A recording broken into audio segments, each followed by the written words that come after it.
فرض نماز کے بعد مسنون اذکار. دیکھیں رسول اللہ صلی اللہ علیہ وسلم سے مختلف اوقات میں مختلف اذکار ثابت ہیں. 3 دفعہ سبحان اللہ 33 دفعہ سبحان اللہ، 33 دفعہ الحمدللہ، 34 دفعہ اللہ اکبر، یہ بھی ثابت ہے. 33 دفعہ سبحان اللہ، 33 دفعہ الحمدللہ، 33 دفعہ اللہ اکبر، اور آخری مرتبہ لا الہ الا اللہ وحدہ لا شریک لہ لہ الملک ولہ الحمد وہو علی کل شیء قدیر. 100 کا عدد اس طرح سے پورا کریں، یہ بھی ہے.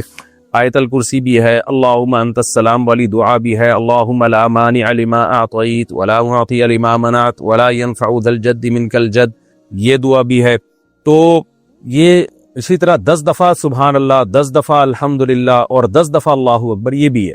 تو اب علماء کیا اس میں اختلاف ہوا ہے. بعض علماء کہتے ہیں فرض نماز کے بعد یہ سارے وظائف پڑھے جائیں اور سنتیں اس کے بعد پڑھی جائیں. لیکن احناف کا جو موقف ہے اس بارے میں، بر صغیر کے علماء کا جو موقف ہے وہ یہ ہے کہ 2 طرح کی حدیثیں ہمیں ملتی ہیں.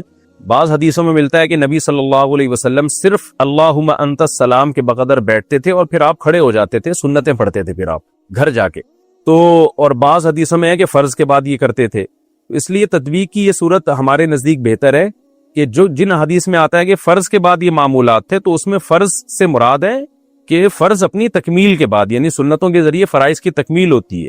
یعنی فرض نماز اپنے لوازمات کے ساتھ جب مکمل ہو جائے تو، اور یہ احتراز ہے اشراق اور دیگر نوافل سے، کہ نوافل کے بعد نہیں بلکہ فرائض کے بعد. تو فرائض کے فوراً بعد مراد نہیں ہے، بلکہ جو فرائض کے جو لوازمات ہیں سنت موقدہ اس کے بعد، تاکہ وہ احادیث جس میں آتا ہے کہ نبی فرض کے بعد صرف اللہم انت السلام کے بقدر بیٹھتے تھے، وہ احادیث اور وہ احادیث جس میں آتا ہے فرض نماز کے بعد یہ وظائف پڑھنے چاہیے، دونوں میں تطبیق ہو جائے. تو یہ ہماری رائے ہے. عرب میں ایسا نہیں، عرب کہتے ہیں فرض کے فوراً بعد ہو، وہ سنتوں میں تاخیر کرتے ہیں. ہماری نظر میں سنتوں میں تاخیر کرنا افضل نہیں ہے دیگر احادیث کی وجہ سے. یہ اختلافی مسئلہ ہے، تو ہم اسی کی کو ترجیح قرار دیتے ہیں، راجح قرار دیتے ہیں کہ فرض نماز کے بعد آپ مختصر دعا پڑھ لیں اللہم انت السلام والی، تاکہ اس حدیث پر بھی عمل ہو جائے جس میں آتا ہے نبی اللہم انت السلام کے بقدر بیٹھتے تھے. اور پھر سنتوں کے بعد آپ یہ تمام وظائف پڑھ لیں، یا کبھی کوئی وظیفہ پڑھ لیں کبھی کوئی پڑھ لیں. 33 دفعہ سبحان اللہ الحمدللہ اللہ اکبر وہ تو ہمیشہ پڑھنی چاہیے. اور پھر آیت الکرسی کی بھی بڑی ترغیب ہے، اللہم لا مانع لما اعطیت، سارے پڑھ لیں، نہیں تو کسی ایک کا معمول بنا لیں، سب طرح سے جائز ہے. صلاۃ التسبیح کا کیا ثبوت ہے؟ دیکھیں صلاۃ التسبیح کے بارے میں متعدد روایات ہیں، متعدد بولے تو یعنی کافی ساری روایات ہیں، لیکن کوئی ایک حدیث بھی انڈیویجولی جب ہم دیکھتے ہیں تو کوئی صحیح حدیث نہیں ہے. لیکن خود محدثین کا ایک اصول ہے کہ جب حسن حدیثیں ضعیف حدیثیں اگر ان کی سندیں زیادہ ہوں تو وہ درجہ حسن کو پہنچ جاتی ہیں، یعنی وہ روایت قابل قبول بن جاتی ہے. عام اصول یہی ہے اور سب نے اس کو اصول کو مانا ہے. تو اب اس اصول کی بیس پہ کیونکہ صلاۃ التسبیح کی بہت ساری حدیثیں ہیں، تو ان حدیثوں کی بیس پہ اکثر علماء، جمہور علماء اس طرف گئے ہیں کہ صلاۃ التسبیح بھی سنت عبادت ہے، حسن درجے کی ہے. ناصر البانی رحمہ اللہ جو سلفیوں میں ایک عالم گزرے ہیں، انہوں نے صلاۃ التسبیح کو اس بیس پہ سنت قرار دیا کہ عبداللہ ابن مبارک اس کے قائل تھے. تو گویا کہ تقلید کی عبداللہ ابن مبارک کی انہوں نے، کہ اتنے بڑے محدث قائل کیسے ہو سکتے ہیں. لیکن یہاں پر یعنی جمہور علماء اسی کے قائل ہیں کہ یہ سنت ہے. اور احناف کی یعنی جو ہماری کتابیں ہیں اس میں بھی شوافع کی کتابیں اور احناف کی کتابیں اور جو فتوے کی کتابیں ان میں بھی یہی لکھا ہوا ہے. البتہ امام ابو حنیفہ سے اس بارے میں کچھ منقول نہیں ہے، نہ صاحبین سے کچھ منقول ہے. لیکن یہاں پر ایک چھوٹی سی ایک اصولی بات یہ ہے کہ یہ اصول تو ٹھیک ہے کہ جب بہت ساری حدیثیں ضعیف مل جائیں تو درجہ حسن تک پہنچ جاتی ہیں اور وہ قابل قبول بن جاتی ہیں. لیکن یہاں خود ایک اور فقہ کا ایک اصول ہے جو اس سے ٹکرا رہا ہے. وہ اصول یہ ہے کہ متواتر اور مشہور روایات سے جب کوئی بات ثابت ہوتی ہے تو احناف کا اصول یہ ہے کہ اگر ایک صحیح حدیث بھی اس کے خلاف ہو اور وہ حدیث صحیح ہو تو اس صحیح حدیث کو بھی احناف رد کر دیتے ہیں کہ بھئی جو مشہور روایات سے یا قرآن سے جو بات ثابت ہے یا متواتر روایات سے جو بات ثابت ہے تو خبر واحد سے اس میں تبدیلی نہیں ہو سکتی. اب جو ہمیں بخاری مسلم سے متفقون علیہ صحیح حدیثیں ملتی ہیں جن کی سندیں بالکل بے غبار ہیں، ان سے جو نماز کی کیفیت منقول ہے، جو نماز کی کیفیت ثابت ہے، تو صلاۃ التسبیح اس کے بالکل مخالف ہے. کیسے مخالف ہے؟ کہ اگر آپ تلاوت کے بعد یعنی قیام میں جب آپ سورہ فاتحہ پڑھتے ہیں، تلاوت کرتے ہیں، اس تلاوت کے بعد رکوع میں آپ اگر تاخیر کرتے ہیں تو صحیح احادیث سے تو ہمیں یہی پتہ چلتا ہے کہ یہ تاخیر جائز نہیں ہے. نبی نے ہمیشہ تلاوت کے بعد رکوع کیا ہے. اسی بیس پہ علماء اس کے قائل ہیں کہ کسی نے جان بوجھ کر تاخیر کر دی یا بھولے سے بھی تاخیر کر دی تو سجدہ سہو واجب ہوگا اس پر. بلکہ جان پہ تاخیر کی تو نماز واجب الادا ہو جائے گی، بھولے سے تاخیر کی، اٹک گیا، اس کا ارادہ نہیں تھا، تو وہ اس پہ سجدہ سہو واجب ہو جائے گا اگر تلاوت کے بعد اس نے رکوع میں تاخیر کی۔ اتحیات کے بعد اسی طرح اور بھی ہیں، یعنی سورہ فاتحہ کے بعد تلاوت میں تاخیر جائز نہیں ہے۔ تو صلاۃ و تسبیح میں ہوتا یہ ہے کہ تلاوت کے بعد بھی وہ آپ تسبیحات پڑھنا شروع کر دیتے ہیں، رکوع میں تاخیر ہو رہی ہے۔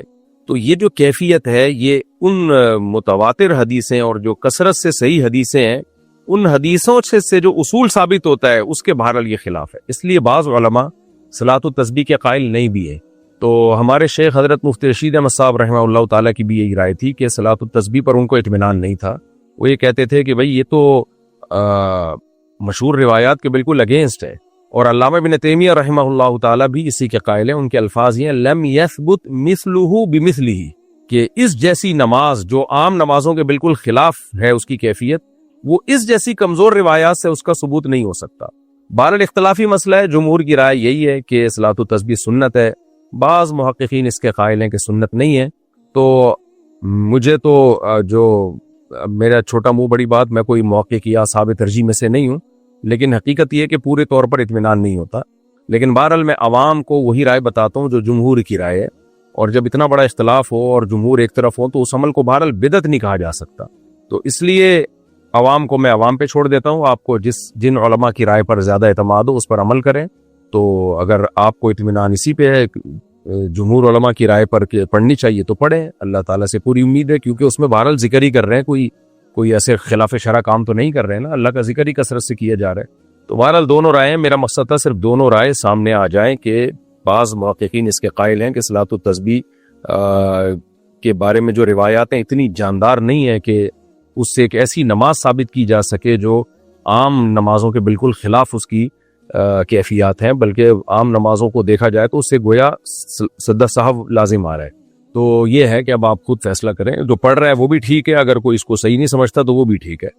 اختلاف کا ظرف بہرحال پیدا کرنے کی بہت شدید ضرورت ہے۔ اگر کسی مسئلے میں کسی عالم کا اختلاف ہو تو اس کو اعتدال کے ساتھ بیان کر دیا جائے، اور سب علماء کا احترام دل میں رکھا جائے، کسی کو برا بلا نہ کہا جائے، اور جس عالم کی رائے پر آپ کو زیادہ اعتماد ہو آپ اس کی رائے پر عمل کریں۔ میں نے پہلے بتا دیا بدعت نہیں کہا جا سکتا اس کو، کیونکہ جمہور علماء بہرحال اس کے قائل ہیں۔ فوریکس ٹریڈنگ کا کیا حکم ہے؟ فوریکس ٹریڈنگ جائز نہیں ہے، کیونکہ کرنسی یا گولڈ پر آپ قبضہ کیے بغیر آگے بیچ نہیں سکتے، یہاں کچھ بھی نہیں ہوتا، بس فرضی خرید و فروخت چل رہی ہوتی ہے۔ جھینگے حلال ہیں یا حرام؟ حرام سے کم بھی کوئی درجہ ہوتا ہے، ایک دم ڈائریکٹ کسی چیز کو حرام نہیں بنا دینا چاہیے۔ دیکھیں جھینگے کے بارے میں کئی بار کلپ ریکارڈ کروا چکا ہوں، پوچھا ہے تو دوبارہ بتا دیتا ہوں۔ نبی صلی اللہ علیہ وسلم نے فرمایا الحلال بین والحرام بین، حلال بھی واضح ہے، حرام بھی واضح ہے، لیکن کچھ چیزیں آپ صلی اللہ علیہ وسلم نے فرمایا درمیان میں ہیں، مشتبہ ہیں، تو جو مشتبہات سے بچتا ہے تو وہ اپنے دین کو بچا لیتا ہے۔ اب ہمیں کیا کیا چیزیں حلال ہیں نبی نے واضح طور پہ بتا دیا، بکرا ہے، گائے ہے، اور وغیرہ وغیرہ، مرغی، بطخ، یہ سب چیزیں جو پرندے ہیں جو چونچ سے کھاتے ہیں، درندے نہیں ہوتے، وہ شکار نہیں کرتے، وہ سارے پرندے حلال ہیں۔ سمندر میں مچھلی حلال ہے، صحابہ نے کھائی، قرآن میں اس کا تذکرہ ہے۔ اب سمندر میں مچھلی کے علاوہ جو مخلوق ہے اس کے بارے میں نصوص خاموش ہیں، یعنی قرآن و سنت خاموش ہے، لہذا جب خاموش ہے تو اجتہاد کیا گیا۔ تو بعض علماء اس کے قائل ہو گئے، بعض مجتہدین اس کے قائل ہو گئے کہ بھئی ہمیں سمندر میں کسی چیز کے حرام ہونے کی دلیل نہیں ملتی، اور قرآن میں یہ اجازت دی گئی ہے کہ سمندر کا شکار تمہارے لیے حلال ہے، احل لکم صید البحر وطعامہ متاعا لکم وللسیارہ، کہ تمہارے لیے سمندر کا شکار حلال ہے۔ اگرچہ اس میں اسپیسیفک مچھلی کے علاوہ یا جھینگے کا تذکرہ نہیں کیا، لیکن وہ کہتے ہیں بھئی اللہ نے جب مطلق رکھا ہے تو ہم حلال سمجھتے ہیں۔ لیکن بعض فقہاء اس طرف گئے ہیں کہ نہیں یہ حلال نہیں ہے، ان کے پاس بھی دلائل ہیں۔ تو امام ابو حنیفہ، امام ابو یوسف، امام محمد وہ اسی طرف گئے ہیں۔ وجہ اس کی ہے، وہ کہتے ہیں جو آپ قرآن کی جس آیت سے آپ استدلال کرتے ہیں جس میں آتا ہے کہ تمہارے لیے سمندر کا شکار حلال ہے اور اس کا کھانا بھی، اس کا سیاق و سباق دیکھا جائے تو یہ اصل میں احرام کی پابندیوں میں کیا کرنا ہے کیا نہیں کرنا اس کا تذکرہ ہے۔ تو بتایا جا رہا ہے کہ احرام کی پابندیوں میں تم نے خشکی کا شکار نہیں کرنا، سمندر کا کر سکتے ہو۔ تو اس میں یہ نہیں ہے کہ سمندر میں کیا کیا حلال کیا کیا حرام، یہ اس آیت کا موضوع ہی نہیں ہے۔ اس کا مطلب تو یہ ہے کہ جو شکار تم پہ جانور کا حرام ہوتا ہے احرام کی حالت میں، تو وہ لاگو ہوتا ہے خشکی کے جانوروں پر، سمندر پہ شکار تم کر سکتے ہو۔ اور وہ دلیل دوسری دیتے ہیں، نبی صلی اللہ علیہ وسلم کی حدیث ہے احلت لنا میتتان السمک والجراد، قرآن نے ہر طرح کے مردار کو حرام قرار دیا ہے۔ حرمت علیکم المیتۃ، تم پر مردار حرام ہے۔ تو اور یحرم علیہم الخبائث، قرآن کہتا ہے ناپاک اور خبیث چیزیں تم پر حرام ہے. تو اب مردار میں جب سب حرام ہو گیا تو مچھلی کے علاوہ سب چیزیں، کیونکہ اس سمندر کے جانوروں کو ذبح نہیں کیا جاتا تو سبھی حرام ہو گئے. تو اس سے مستثنا حدیث میں دو چیزوں کو کیا گیا ہے. آپ صلی اللہ علیہ وسلم کی صحیح حدیث فرمایا احلت لنا میتتان السمک والجراد، دو مردار ایسے ہیں جو ہمارے لیے حلال کیے گئے، ایک ٹڈی جو کھیتوں کو نہیں چھٹ کر جاتی ٹڈی، اور ایک مچھلی. تو اس لیے امام ابو حنیفہ کا موقف اس میں بہت مضبوط ہے. وہ کہتے ہیں بھائی کہ اللہ تعالیٰ نے، نبی نے ہمیں دو چیزوں کو مستثنا کیا، خارج کیا ہے، ورنہ ہر طرح کے مردار کو حرام قرار دیا گیا ہے. اس میں صرف دو چیزوں کو خارج کیا ہے، مچھلی اور ٹڈی. تو دو ہی چیزیں خارج ہوں گی، ان کے علاوہ سب چیزیں اپنے عموم پر ہوں گی اور ناجائز ہی ہوں گی. اور دوسری بات یہ کہ اگر ہم یہ قول لے لیتے ہیں کہ سمندر میں مچھلی کے علاوہ سب چیزیں حلال ہیں، یعنی پانی کے تمام جانور حلال ہیں، تو ایسی ایسی گند نکلتا ہے سمندر سے اور دریاؤں سے کہ چائنا والے بھی شاید نہ کھاتے ہیں اس کو، وہ انگریز تو کھاتے ہی نہیں ہیں. تو وہ جو آیت ہے ناپاک اور خبیث چیزیں تم پر حرام ہوں گی، تو وہ پھر وہ اس کا مطلب کیا رہ جاتا ہے؟ پھر مثال کے طور پر سمندر میں یعنی پانی میں، دریا میں تو کچھوا بھی ہوتا ہے، یعنی کچھوے بھی ہوتے ہیں، دریائی کچھوے، اور مگرمچھ بھی ہوتے ہیں. تو آپ کہہ سکتے ہیں مگرمچھ تو دریا میں بھی رہتا ہے اور پانی سے باہر بھی رہتا ہے، اور کچھوا بھی پانی میں بھی رہتا ہے، پانی سے باہر بھی رہتا ہے. تو وہی پھر کیکڑا بھی تو یہی ہے، کیکڑا پانی میں بھی رہتا ہے، پانی سے باہر بھی رہتا ہے. تو دیکھا یہ جائے گا کہ زیادہ اگر پانی میں رہتا ہے تو پانی کا جانور ہی کہلائے گا وہ. تبھی امام شافعی رحمہ اللہ تعالیٰ کے نزدیک کیکڑا حلال ہے، کیونکہ وہ زیادہ پانی میں رہتا ہے، اور دیگر فقہا بھی یہی کہتے ہیں. لیکن پھر سوال پیدا ہوتا ہے پھر مگرمچھ بھی تو پانی میں زیادہ رہتا ہے، کچھوا بھی تو پانی میں زیادہ رہتا ہے، تو یہ تو پھر یعنی عجیب صحیح ہو جائے گا کہ کچھوے بھی کھانا شروع کر دیں آپ. اور پھر ظاہر ہے جو جانور حلال ہے اس کے انڈے بھی حلال ہیں، تو کچھوے کے انڈے بھی حلال ہو جائیں گے اور مگرمچھ کے انڈے بھی حلال ہو جائیں گے. تو اس لیے اس بارے میں امام حنیفہ کا موقف بہت مضبوط ہے، اور اکثریت نے اسی موقف کو ہی فالو کیا ہے، یعنی امت میں اکثریت نے. تو اس لیے ہماری رائے تو اس بارے میں بالکل واضح ہے کہ جھینگا جو ہے وہ جائز نہیں ہے. کیکڑا، جھینگا، یہ سب چیزیں مچھلی میں داخل نہیں ہے. ہاں البتہ یہ ضرور ہے کہ ہمارے ہی معاصر علماء میں، جن میں حضرت مفتی تقی عثمانی صاحب جیسے متبحر عالم بھی موجود ہے، وہ جھینگے کو مچھلی کی اقسام میں ہی داخل کرتے ہیں. یعنی وہ کہتے ہیں جھینگا بھی مچھلی کی قسم ہے، تو اس بیس پہ انہوں نے جھینگے کے جواز کا فتویٰ دیا ہے. تو اب چونکہ جھینگا بذات خود ایک اختلافی مسئلہ بن چکا ہے، تو کیکڑا نہ کھائیں کسی قیمت پہ بھی، الا یہ کہ کوئی شافعی فقہ کو فالو کر رہا ہے تو وہ برحق امام ہے، لیکن پھر پورا شافعی فقہ کو فالو کرے. یہ نہ کرے کہ کیکڑا کھانے کے لیے شافعی بن جاتا ہے اور بغیر ولی کے نکاح کرنے کے لیے لڑکی کو بھگا کے، یعنی بغیر اس کے باپ کی اجازت سے کہ بغیر نکاح کرنے کے لیے وہ حنفی بن جاتا ہے. یہ پھر دین کے ساتھ مذاق ہے.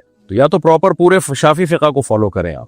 تو تلاعب فی الدین جو ہے نا کہ یہ کھانا ہے تو وہ فقہ میں چلا گیا، یہ کھانا ہے تو وہ فقہ میں چلا گیا. تو اگر آپ ایک فقہ کو فالو کرتے ہیں تو پھر پراپر وے میں اس کو فالو کریں. تو فقہ حنفی میں یہ جائز نہیں ہے اور اس کے دلائل بہت مضبوط ہیں. تو اس لیے میں تو نہ جھینگا کھاتا ہوں، نہ کیکڑا کھاتا ہوں، اور نہ کوئی اور سمندر کی مچھلی شوق سے کھاتا ہوں الحمدللہ. لیکن بہرحال جھینگے میں چونکہ اختلاف آ گیا ہے تو اس اختلاف کی بیس پہ اگر کوئی کھا رہا ہو تو اس کو منع بھی نہیں کرتے. اور بعض دفعہ یہ بھی ہوتا ہے کہ کسی چیز میں بہت زیادہ ابتلا ہو جائے اور وہ مسئلہ اختلافی ہو تو پھر بھی شریعت میں اس میں گنجائش ہوتی ہے. اب بنگلہ دیش میں تو جھینگا بہت کھایا جاتا ہے، حالانکہ وہ سارے حنفی ہیں، A to Z سب پکے حنفی ہیں. تو خود فقہ حنفی میں یہی ہے کہ اگر کسی چیز میں ابتلا بہت زیادہ ہو گیا اور وہ بالاتفاق حرام نہیں ہے تو اس میں بھی گنجائش نکل آتی ہے. تو کیونکہ وہ اب وہاں تو چھڑوانا ممکن ہی نہیں ہے، تو چونکہ اختلافی مسئلہ ہے تو اس اختلاف کا بہرحال فائدہ امت کو پہنچایا جائے گا. وہ فائدہ یہی ہے کہ فتویٰ تو یہی دیا جائے گا کہ جائز نہیں ہے، لیکن ایسے حرام نہیں ہے جیسے کتے بلی حرام ہوتے ہیں یا چھپکلیاں حرام ہوتی ہیں، ایسے حرام نہیں ہے. تو اجتناب کریں، تقوی کا تقاضا یہی ہے. لیکن اگر کہیں بہت زیادہ رواج ہے یا وہ رواج چھڑوانا بہت مشکل ہے تو پھر اس میں گنجائش کا پہلو بھی دیا جا سکتا ہے امام شافعی رحمہ اللہ تعالیٰ کی رائے کے مطابق. اور خود میں نے بتایا جھینگے میں تو اس لیے بھی کہ ہمارے ہی علماء کے درمیان یہ مسئلہ اختلافی ہو گیا ہے. تو حضرت مفتی تقی عثمانی صاحب کی جو کتاب میں نے پڑھی اس بارے میں، ان کی رائے میں یہ مچھلی نہیں ہے. اگرچہ ہمارے شیخ حضرت مفتی رشید احمد صاحب، مولانا یوسف جہانوی شہید رحمۃ اللہ علیہ، سب علماء اسی کے قائل ہے کہ یہ مچھلی نہیں ہے. مفتی تقی صاحب اس کے قائل ہے کہ یہ مچھلی ہے، لیکن جو ڈاکٹروں سے ہماری بات ہوئی ہے اور مشاہدہ اگر دیکھا جائے جھینگے کو تو مچھلی کی کوئی مشابہت آتی نہیں ہے. تو اس لیے ہماری رائے میں تو یہی ہے کہ یہ مچھلی نہیں ہے، لہذا جائز نہیں ہے. مگر میں نے بتایا کہ اچھا خاصا اختلاف ہے، تو اس اختلاف کی بیس پہ ضرورت کے وقت فائدہ اٹھایا جا سکتا ہے. ضرورت کیا ہے کہ آپ جہاز میں جا رہے ہو، کھانے کو کچھ بھی نہیں ہے تو کتے بلے کھانے سے بہتر ہے بھائی جھینگا کھا لو. وہ مکروہ، اس لیے علماء اس کے لیے ہلکا لفظ استعمال کرتے ہیں، حرام کے بجائے مکروہ تحریمی کا لفظ یا مکروہ کا لفظ استعمال کرتے ہیں. تو بات بہت لمبی ہو گئی ہے, لوگ پھر کنفیوز ہوتے ہیں جواب سے کہ کیا کریں. جواب یہی کہ جھینگا مت کھائیں, یہ کریں آپ. اور کوئی کھا رہا ہو تو اس پہ فتوے بھی نہ لگائیں, آرام سے ایک دفعہ منع کر دیں بھائی نہیں کھائیے. وہ پوچھ لے, اگر پوچھے نہیں تو کچھ چھیڑے نہیں اس کو. وہ آپ سے پوچھے کہ جائز ہے یا نہیں ہے تو آپ بتا دیں ہماری رائے میں ٹھیک نہیں ہے, بس اس سے آگے نہ بڑھے. نوالا اس کے منہ سے نہ نکالے. ہاں, کتا نہ کھانے دیں کسی کو اپنے سامنے بٹھا کے. کیا خلا کے 15 سال بعد بغیر حلالے کے اپنے سابق شوہر سے دوبارہ نکاح کرنا درست ہے؟ دیکھیں, 3 طلاقوں کے بعد شریعت نے حکم دیا ہے کہ عورت اپنے پرانے شوہر کے پاس نہیں جا سکتی جب تک کہ شرعی حلالہ نہ کر لے. شرعی حلالہ کیا ہوتا ہے کہ بغیر ایگریمنٹ کے کسی مرد سے نکاح ہو وغیرہ وغیرہ, جو پوری تفصیل ہے. اتفاق سے وہ چھوڑ دے یا مر جائے تو عدت کے بعد جہاں چاہے نکاح کر لے, پہلے سے بھی کر سکتی ہے. اور اگر ایگریمنٹ کر کے کسی مرد سے نکاح کیا تو پھر گناہگار ہوگی. ہاں, وہ چھوڑ دے تو حلال پھر بھی ہو جائے گی پہلے شوہر کے لیے, لیکن چونکہ حلالہ کرنے والے پر جو یعنی ایگریمنٹ کر کے جو حلالہ کرتے ہیں وہی مراد ہے. نبی نے ایسے لوگوں پر لعنت فرمائی ہے. تو یہ لعنتی عمل بہرحال ہوگا اگر پہلے سے ایگریمنٹ کیا ہے. باقی خلا جو ہے نا وہ ایک طلاق بائن ہوتی ہے, ایک طلاق بائن ہوتا ہے. خلا کا لفظ اردو میں مذکر ہے, مؤنث بنا دیا لوگوں نے اس کو. خلا ایک طلاق بائن کے حکم میں ہوتا ہے. تو اس لیے اس سے پہلے شوہر نے اگر 2 طلاقیں نہ دی ہوئی ہوں اور پھر خلا ہی ہوا ہو میاں بیوی کے درمیان, تو وہ جب چاہیں دوبارہ نکاح کر سکتے ہیں شرعی حلالے کے بغیر بھی. تو چاہے 15 سال ہو یا 15 منٹ ہو یا 15 سیکنڈ ہو, لیکن آئندہ شوہر کو 2 طلاقوں کا اختیار ہوگا. بوقت مجبوری مکان بنانے کے لیے سودی قرضہ لینا کیا شرعی ہے؟ سودی قرضہ لینا حرام ناجائز ہے. البتہ شدید مجبوری میں سودی قرضہ لیا جا سکتا ہے. وہ شدید مجبوری کیا ہے وہ میں بتاتا ہوں. کہ آپ کے پاس کرائے کے لیے بھی گھر نہیں ہے, رہنے کے لیے کوئی آپ کو گھر میں رکھنے کے لیے بھی تیار نہیں ہے, اب آپ روڈ پہ آ جاؤ گے, اور کوئی حلال قرضہ دینے کے لیے بھی تیار نہیں ہے, تو ایسی مجبوری میں سودی لون لیا جا سکتا ہے. اس لیے کہ اب روڈ پہ تو نہیں پڑے گا نا انسان, گھر تو ضرورت ہے, چاہے کرائے کا گھر ہی کیوں نہ ہو, لیکن کرائے کا بھی نہیں مل رہا. تو پھر ایسی شدید مجبوری میں مورگیج پہ یا سودی قرضے پہ گھر لیا جا سکتا ہے. تو اس حد تک کوئی اگر پہنچ چکا ہو, لیکن عام طور پر ایسی نوعیت ہوتی نہیں ہے. کرائے پہ لوگ رہ سکتے ہیں تو ایسی, اور یا قرضہ کسی کی طرف سے بغیر سود کے بھی مل سکتا ہے, تو پھر سودی قرضہ لینے کی اجازت نہیں ہے. تیسری طلاق کے بعد کیا رجوع ممکن نہیں؟ نہیں جناب, اللہ نے قرآن میں کہہ دیا فَإِن طَلَّقَهَا فَلَا تَحِلُّ لَهُ مِن بَعْدُ حَتَّى تَنكِحَ زَوْجًا غَيْرَهُ. صاف طور پہ قرآن نے کہہ دیا تیسری کے بعد رجوع نہیں ہو سکتا. نس بندی کروانے کا کیا حکم ہے؟ نس بندی کا مطلب یہ ہوتا ہے کہ مرد جو ہے نا کوئی آپریشن کروا لے جس کے نتیجے میں اس میں اسپم بننا ہی ختم ہو جائیں, یعنی اولاد کے جرثومے بننا ہی ختم ہو جائیں, تو تاکہ وہ آئندہ کبھی بھی اولاد ہی نہ پیدا کر سکے. یہ عمل حرام ہے, گناہ کبیرہ ہے.